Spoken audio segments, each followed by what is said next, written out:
ভাবে কর্ম ভক্তি হলো ঘরকে পরিষ্কার করার মতো, কিন্তু জ্ঞান হলো আলো, তাই না?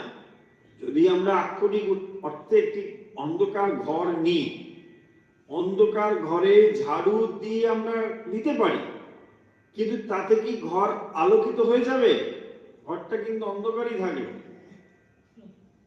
আপনি ঘরের মধ্যে ঢুকে ঝাড়ু দিলেও অন্ধকার ঘর থাকবে। এই ঝাড়ু দেওয়া ব্যাপারটি আসলে কর্ম এবং ভক্তির সহায়ক। তাহলে কর্ম এবং ভক্তি আমাদেরকে এখানে সাহায্য করছে, কিন্তু জ্ঞানরূপ আলো নিয়ে আসলে পরে ঘরটাকে আপনি আলোকিত দেখতে পারবেন না। তাহলে কর্ম যে আমাদের সহায়ক এটা বোঝা গেল, জ্ঞান ভক্তি যে আমাদের সহায়ক এটাও বোঝা গেল, কিন্তু